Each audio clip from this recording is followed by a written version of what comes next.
솔로몬의 아버지는 다윗입니다. 다윗의 이름의 뜻은 사랑스럽다는 뜻입니다.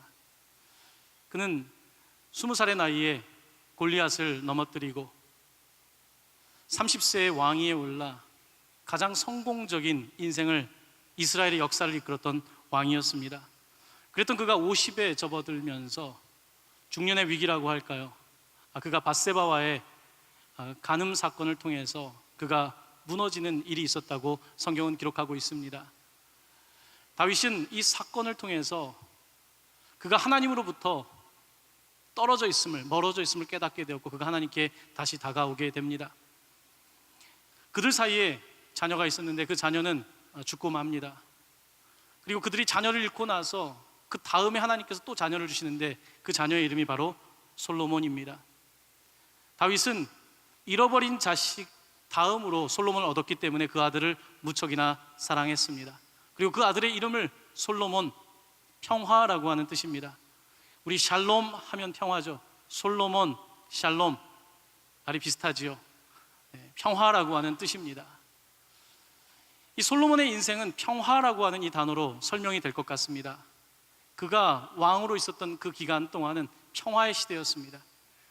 그가 잘해서라기보다는 그의 아버지 다윗이 하나님 보시기에 중심을 지키면서 이스라엘 국가를 든든하게 세웠기 때문입니다.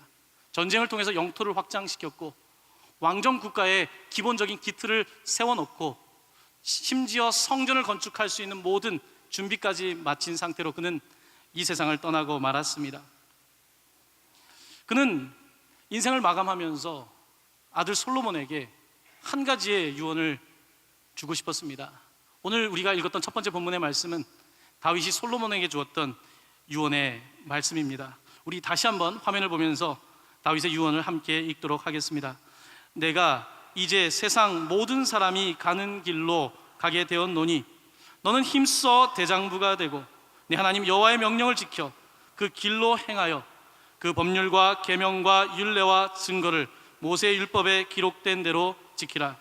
그리하면 내가 무엇을 하든지 어디로 가든지 형통할지라. 아멘. 다윗이 모세에게 부탁하는 것은 다윗이 솔로몬에게 부탁하는 것은 단 한 가지입니다. 하나님의 말씀을 지키라는 것입니다. 하나님의 말씀을 지키면 무엇을 하든지 어디로 가든지 형통하다고, 이 말을 꼭 해주고 싶었던 겁니다. 그의 인생이 이 말씀을 대변해 주고 있습니다. 솔로몬의 인생에 대해서 설명할 때 많이 사용되는 단어가 형통이라고 하는 단어입니다. 형통, 견고, 창대, 굳건, 그의 왕국이 상당히 든든하게 세워져 있음을 성경은 보여주고 있습니다.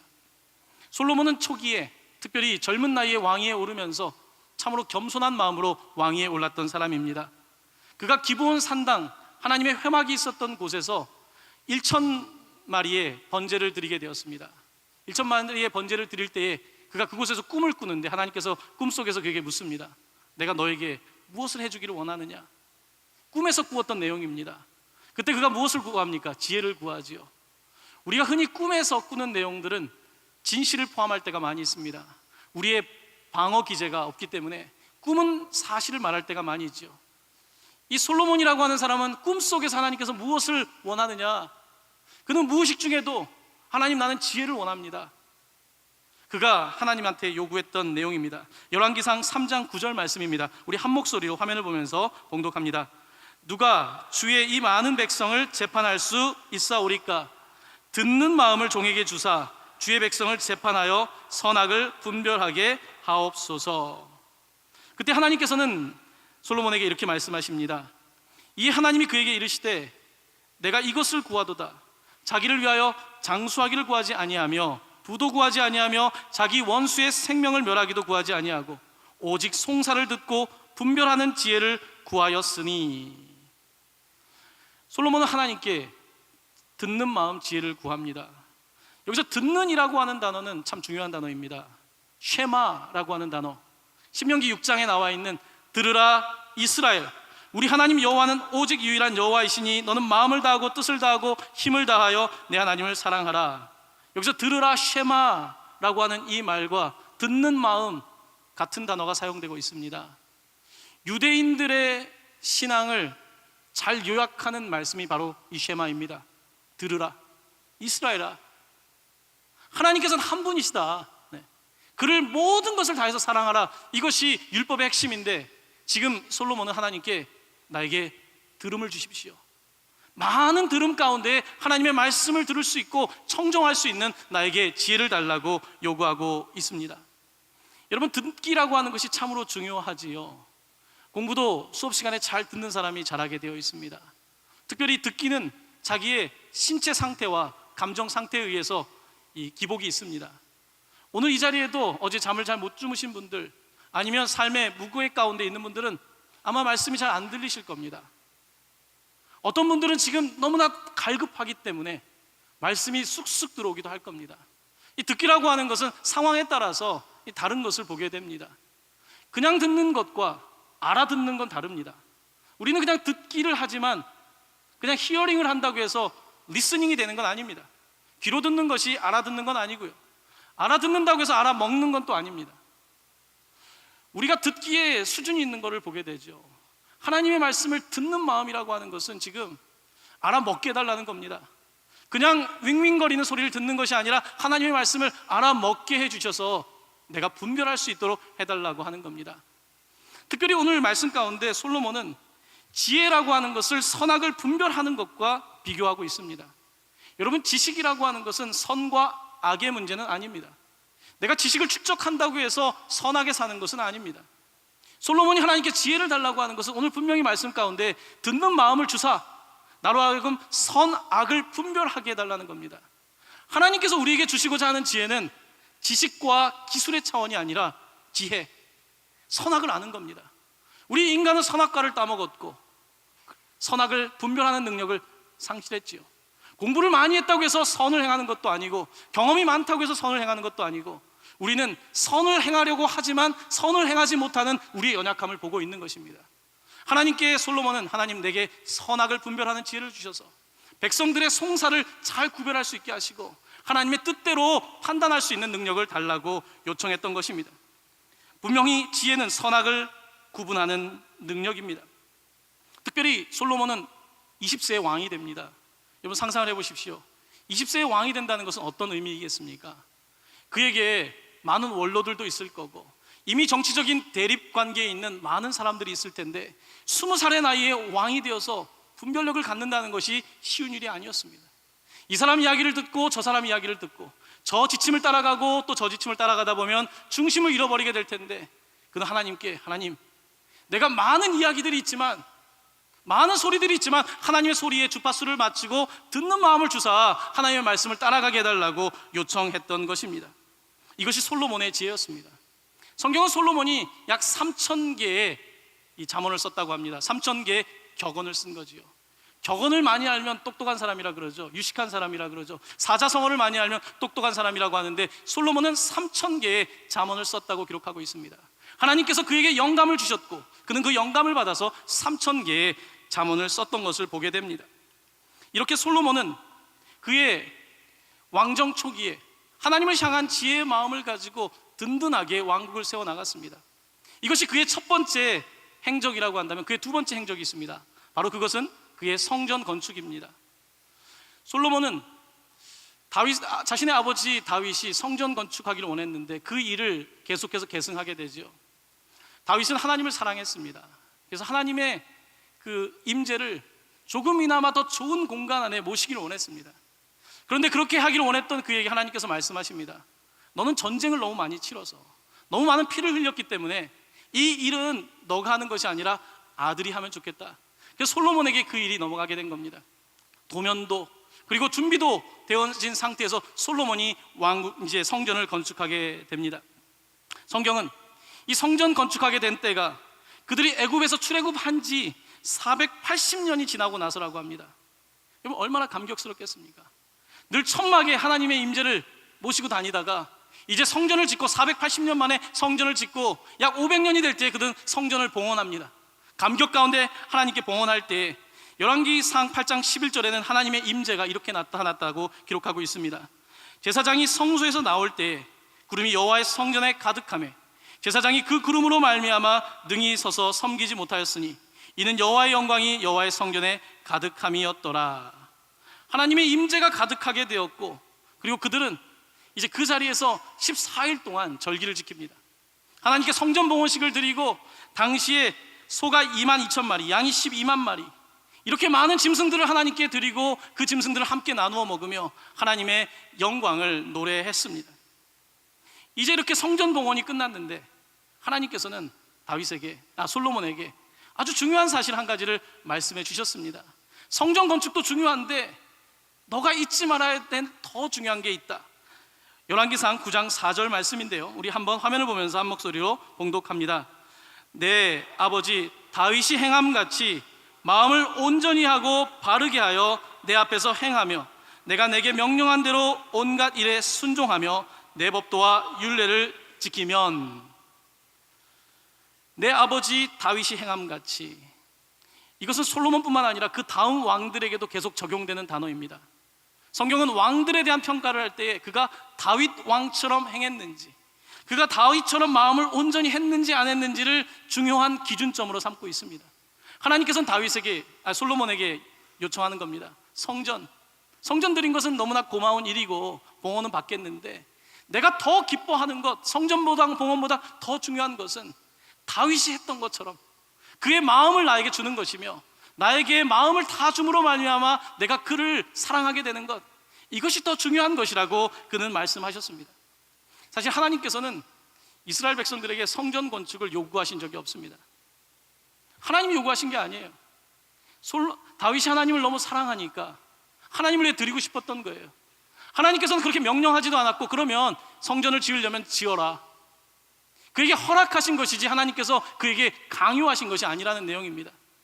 하나님께서는 이 성전 안에 머무시겠지만 이 성전 안에 머문다는 데에는 조건이 필요하다. 그 조건은 너의 마음이다. 너의 중심이 있으면 내가 그 성전 안에 머물지만 중심이 없다면 그것은 단지 건물에 지나지 않는다. 하나님께서 다시 재차 강조하신 것입니다. 성전이란 건물은 아닙니다. 뉴욕의 성공회 교회 가운데 1980년대에 디스코텍에 넘어간, 나이트클럽에 넘어간 교회가 있습니다. 그 교회는 누가 봐도 전통적인 고딕 양식의 교회입니다. 그 교회가 그렇게 쓰여질 줄을 누가 알았겠습니까? 교회라고 하는 것은 하나님의 임재가 있는 것이 교회이지, 사람들이 중심을 가지고 오는 것이 성전이지, 사람들이 많다고 해서, 사람들이 모여서 함께 찬양을 한다고 해서 성전이 되지는 않는다는 것입니다. 하나님께서는 솔로몬에게 이 점을 분명하게 하셨고, 그 기준점은 다윗이다. 다윗의 중심, 그가 물론 한 번 실수했지만 실수한 가운데도 다시 상한 심령을 가지고 중심을 가지고 나왔는데 그 다윗이 기준점이라고 하나님께서는 말씀하신 것입니다. 사도 바울은 고린도전서 3장 16절에서 이렇게 말씀합니다. 너희는 너희가 하나님의 성전인 것과 하나님의 성령이 너희 안에 계시는 것을 알지 못하느냐. 성전이란 성령과 늘 동행하는 것입니다. 성령이 없으면 성전이 아닌 것이지요. 솔로몬은 이렇게 성전을 세우고 하나님 앞에서 든든하고 신실한 사람으로 살아갔습니다. 하지만 그에게도 또 고비가 닥쳤습니다. 특별히 그가 당했던 고비는 여인들과의 문제에서 발생하게 됩니다. 다윗은 한 명의 여자였지만 솔로몬은 한 명의 여자가 아니었습니다. 솔로몬에게는 1000명의 처첩이 있었다고 기록되어 있습니다. 굉장히 많은 숫자이지요. 특별히 흥미로운 것은 솔로몬에 관한 초기 기록에 보면 솔로몬이 결혼했던 사람은, 첫 번째로 결혼한 사람은 아마 애굽의 바로 왕의 딸 공주였던 것 같습니다. 그는 머리가 좋은 사람이었습니다. 정치 외교적인 입장에서 바로 왕의 딸과 결혼을 하고 다른 이방에 있는 사람들과 결혼을 하면서 정략 결혼을 통해서 그의 외교, 그의 군사를 력을 튼튼하게 했던 것으로 볼 수 있습니다. 그는 그런 면에 있어서 상당히 비상한 사람이었고 똑똑한 사람이었습니다. 하지만 그는 결국은 이방 여인들의 영향을 받아서 예루살렘 성에 성전이 있음에도 불구하고 그 바로 건너편 산에다가 우상 산당을 짓게 됩니다. 바로 마주보는 편에 그는 그런 산당을 짓게 되고, 하나님도 믿지만 다른 신도 괜찮다라고 하는 양다리, 쌍다리, 하나님 앞에서 혼합주의적인 모습을 보이기 시작합니다. 그가 하나님을 버린 것이 아닙니다. 그는 다른 신까지 수용하게 되었던 것입니다. 그의 관용 정책, 그의 외교 정책은 정치 전략적으로는 좋은 것이었을지 몰라도 하나님은 이스라엘 나라를 그런 이유 때문에 부르지 않으셨습니다. 하나님께서는 이스라엘을 다스리는 왕으로, 내 말만 따라가도 이 나라가 견고히 선다는 것을 믿음으로 고백하며 살아가길 원했는데, 솔로몬은 하나님의 지혜를 의지하지 않고 자신의 지식과 경험과 자신의 권력을 사용하여 자신의 지위를 굳건히 하려고 했던 것입니다. 특별히 성경에는 그 여인들이 그를 이끌었던 장면에 대해서 이렇게 묘사하고 있습니다. 열왕기상 11장 1절 2절 말씀인데요, 우리 화면을 보면서 한 목소리로 봉독합니다. 솔로몬 왕이 바로의 딸 외에 이방의 많은 여인들 사랑하였으니 곧 모압과 암몬과 에돔과 시돈과 헷 여인이라. 여호와께서 일찍이 이 여러 백성에 대하여 이스라엘 자손에게 말씀하시기를 너희는 그들과 서로 통혼하지 말며 그들도 너희와 서로 통혼하게 하지 말라. 그들이 반드시 너희의 마음을 돌려 그들의 신들을 따르게 하리라 하였으나 솔로몬이 그들을 사랑하였더라. 흥미로운 것은 우리가 지금 읽은 구절에 솔로몬이 많은 여인들을 사랑하였다, 그들을 사랑하였다, 강한 단어입니다. 사랑이라는 표현을 사용합니다. 그런데 이게 11장에 나와 있는데 그 앞에 3장에 솔로몬 초기에는 어떤 구절이 있냐면 열왕기상 3장 3절입니다. 솔로몬이 여호와를 사랑하고 그의 아버지 다윗의 법도를 행하였으나. 그가 초기에는 여호와를 사랑했다라고 성경은 분명히 기록하고 있는데 11장에 8장이 지나가고 나서는 그가 이방 여인들을 사랑하게 됐고 이방 여인들이 그의 마음을 돌이켰다는 겁니다. 그런데 그의 마음을 돌이킬 때에 그가 아버지 다윗과 달랐던 것은 그때 회개하고 돌아오질 못했다는 것입니다. 하나님께서 찾으시는 것은 완벽한 사람이 아닙니다. 완벽한 사람이 아니라 하나님으로부터 중심을 지키려고 하는 그와 같은 마음, 다윗과 같은 태도, 하나님은 그 마음을 기뻐하십니다. 하지만 솔로몬은 결국은 실패하고 말았습니다. 그 당시에는 괜찮았어요. 그 당시에는 아무런 문제가 없었지만 결국은 그가 죽고 나자 이제 북이스라엘과 남유다가 나누어지게 되는, 그가 만들었던 과오 때문에 그와 같은 일이 벌어지는 것을 보게 됩니다. 특별히 이 솔로몬의 노년기는 우리에게 중요한 도전을 던져줍니다. 교회의 각성이라고 하는 The Church Awakening이라고 하는 책을 쓴 찰스 스윈돌 목사는 현대 교회의 문제를 침식이라고 하는 단어를 사용하고 있습니다. 여러분, 침식 아시죠? 침식작용. 건물이 있으면 서서히 침식되어 가는 겁니다. 바닷가에 있는 절벽이 서서히 침식해 나가며 이제 수십 년이 지나면 그 흔적이 사라지게 되는 것, 이것이 침식 아닙니까? 솔로몬의 왕국이 그랬습니다. 그의 나라는 굳건한 것 같았는데 그 밑에 계속해서 침식이 당하고 있었는데 솔로몬은 눈치를 채지 못하고 있었습니다. 찰스 윈돌 목사는 현대교회도 마찬가지라는 겁니다. 그는 침식에 대해서 이렇게 설명을 합니다. 침식은 어떠냐? 침식은 언제나 천천히 일어난다. 천천히, 자기도 모르게. 침식은 언제나 조용히 일어난다. 세 번째, 침식은 언제나 미묘하게, 아주 작은 것에서 일어난다라고 말합니다. 그러면서 그가 이 교회가 가지고 있는 5가지의 침식을 당하고 있는 위험 요소, 사인, 하나님께서도 솔로몬에게 사인을 몇 번 주셨는데 침식의 사인 5가지를 이렇게 말하고 있습니다. 첫 번째, 교회의 목적이 불확실해진다. 교회에 와서 복음 증거라고 하는 목적이 아니라 사람들이 신교하기 위해서 모이는 것, 교회의 목적이 불명확해지는 거지요. 교회의 비전이 흐릿해진다. 세 번째, 교회 안에서 우선순위들이 모호해진다. 전부 다 목적과 관계된 겁니다. 교회의 우선순위가 희미해지고, 네 번째, 가치들을 타협한다. 세상에서 이렇다고 말하면 교회에서도 수용하고 사람들의 눈치를 보고 세상의 가치를 존중은 하지만 그것과 타협하고 있는 모습, 침식당하는 모습이라는 겁니다. 다섯 번째, 전문성이 자원봉사를 대신한다. 미국 교회, 침식당하는 교회의 모습입니다.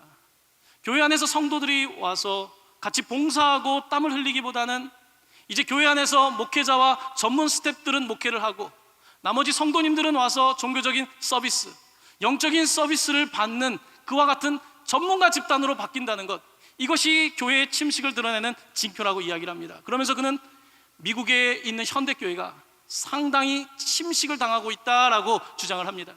그의 주장은 어쩌면 한국교회와도 맞다인지 모르겠습니다. 우리도 겉으로 보기에는 아무런 문제가 없어 보입니다. 주일마다 사람들이 와서 예배하고 지금 교회가 되어가는 일에 있어서 무슨 문제가 있습니까? 하지만 어쩌면 우리가 중심을 어느 순간에 놓치게 될 때에 교회는 침식을 당하게 되며 그 침식 과정 가운데 우리 때는 괜찮을지 몰라도 다음 세대에게 남북이 찢어진 것처럼 이스라엘의 역사처럼 아픈 미래를 남겨준다는 것입니다. 우리의 삶은 우리만을 위한 것이 아니라 다음 세대를 위한 것 아니겠습니까? 이런 면에 있어서 우리는 솔로몬의 노년기를 다시 분명하게 보아야 하는 것입니다. 솔로몬을 끝으로 통일 왕국 시대는 끝이 나게 됩니다. 사울, 다윗, 솔로몬, 부자도 3대를 못 간다는데 통일 왕국 시대는 3명의 왕을 끝으로 끝이 나게 되고 이제 분단된 열왕들의 시대로 넘어가게 됩니다. 위와 아래의 왕들이 생겨나는데 그들은 끊임없이 싸웁니다. 북이스라엘과 남유다 사이의 전쟁이 끊이지 않으며 끊임없는 음모와 암살이 끝나지 않는 굉장히 비극적인 역사가 왕들의 역사 가운데 펼쳐지게 됩니다. 하나님께서는 그들이 왕을 세우기를 원하지 않으셨지만 그들은 왕을 세웠는데 그 왕들이 이제는 중심을 잃어버리고 이스라엘 역사를 잘못된 방향으로 이끌게 됩니다. 성경은 우리에게 무엇을 말합니까? 구약의 왕들의 이야기는 우리에게 한 가지 사실을 증언하고 있습니다. 구약에 나타난 이스라엘의 그 어떤 왕도 진정한 왕이 될 수 없다. 구약은 장차 오실 한 명의 왕을 가리킵니다. 모든 성경은 이 한 분에게 주목하고 있습니다. 그가 바로 누구입니까? 바로 예수 그리스도입니다. 구약의 어떠한 왕들도 완벽하지 못했다. 구약의 어떠한 왕들도 하나님의 마음을 다윗처럼 합당하게 살아가지 못했는데 그 왕이 오신다. 구약 성경은 그것을 증언하며 신약은 그 예수님이 오심을 우리에게 증언하고 있는 것입니다. 놀라운 말씀이 요한계시록 마지막 장 22장 16절에 등장합니다. 이것은 예수님과 다윗의 관계에 관한 말씀입니다. 우리 한번 화면을 보면서 한 목소리로 봉독하겠습니다. 나 예수는 교회들을 위하여 내 사자를 보내어 이것들을 너희에게 증언하게 하였노라. 나는 다윗의 뿌리요 자손이니 곧 광명한 새벽별이라 하시더라. 아멘. 요한계시록 22장은 성경의 마지막 장입니다. 마지막 장에서 나 예수는, 예수님이 1인칭 주어로 하시는 말씀은 나는 다윗의 뿌리다. 예수님은 연대기적으로는 자손인데 자손이지만 동시에 나는 다윗의 뿌리다라고 말씀하십니다. 무슨 말씀입니까? 성경은 끊임없이 예수님이 오실 것을 증언하고 있습니다. 어떠한 왕들도 우리를 구원할 수 없음을, 세상의 어떠한 열왕들도 우리를 구원할 수 없음을, 오직 한 분 예수 그리스도께서만 우리를 구원하실 수 있음을 증언하고 있는 것입니다. 그래서 요한계시록은 나 예수는 내가 다윗의 뿌리요 자손이라고 하는 이 사실을, 내가 광명한 새벽별이다, 이것을 증언하고 있는 것입니다. 성경은 하나로 모아집니다. 예수 그리스도, 우리의 구원자 왕 되신 그분만을 바라보고 있는 것입니다. 솔로몬은 이름은 평화라고 말씀드렸습니다. 그는 평화의 시대를 구가했습니다. 하지만 그가 세운 평화는 어떤 방식으로 세운 평화입니까? 그는 외교적으로 평화를 세웠습니다. 군사적으로, 경제적으로 평화를 세웠습니다. 하지만 그의 왕국은 영원할 수가 없었습니다. 단 한 세대도 지속되지 못하는 그의 왕국이었습니다. 성경은 우리에게 무엇을 증언합니까? 평화의 왕 솔로몬, 그는 충분하지 못하다는 것입니다. 솔로몬 충분하지 못하며 다윗과 같은 왕, 아니 다윗의 뿌리인 한 분이 우리의 삶의 왕이 되셔야 됨을 증언하는데 바로 그것이 예수 그리스도라고 말씀하고 있는 것입니다. 예수님께서 이 땅 가운데 오셔서 예루살렘 성전에 올라가실 때 누가복음 19장에서 이런 말씀을 하셨습니다. 한번 화면을 보면서 한 목소리로 봉독하겠습니다. 가까이 오사 성을 보시고 우시며 이르시되 너도 오늘 평화에 관한 일을 알았더라면 좋을 뻔하였거니와 지금 내 눈에 숨겨졌도다. 오늘 평화에 관한 일을 알았더라면, 여러분 솔로몬 성전은 결국은 느부갓네살 왕이 쳐들어올 때에, 시드기야 왕 때에 무너지고 맙니다. 이제 1차 성전이 무너진 시대, 그리고 2차 성전 시대인 헤롯 왕이 당시에 성전을 세웠습니다. 예수님은 그곳을 바라보시면서 안타까워하시는 것입니다. 왜냐하면 예수님 돌아가시고 약 40년이 지나고 나면 이 헤롯 성전도 무너지기 때문입니다. 예수님께서는 사람들이 세우는 평화, 사람들이 안전하다고 말하는 것들을 바라보면서 우셨습니다. 그곳에 평화가 있는 것이 아닌데, 자신들이 생각하는 정치적인 방법으로 평화가 세워지는 것이 아니라 평화란 오히려 자기 자신을 내어주는 십자가의 삶만이 평화인데 그것을 깨닫지 못하는 사람들을 바라보며 안타깝게 우셨던 것입니다. 예루살렘이라고 하는 이름의 뜻은 평화의 도시라고 하는 뜻입니다. 예루살렘, 살렘은 평화이고 예루는 도시라고 하는 뜻입니다. 예루살렘의 평화가 있습니까? 예루살렘엔 평화가 있지 않습니다. 성경은 그러면 어떠한 예루살렘을 말합니까? 성경은 새 예루살렘을 말하고 있습니다. 새 예루살렘은 무엇을 말합니까?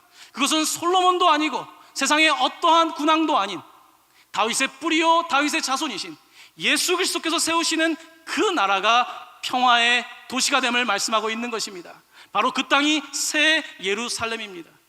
성경의 왕들의 이야기는 우리에게 한 가지 수렴점을 향하여 나가게 합니다. 만왕의 왕 되신 예수 그리스도, 만왕의 왕 되신 예수 그리스도를 우리가 받아들일 때에, 그분의 뜻에 순종할 때에 내 삶의 여러 가지 환경 속에서도 상상할 수 없는 평화가 찾아오는 것입니다.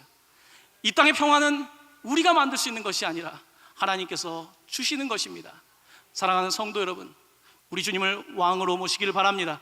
평화의 왕 되신 주님을 붙잡으시며 평화의 삶을 살아가게 되시기를 예수님의 이름으로 간곡히 부탁하며 축원합니다.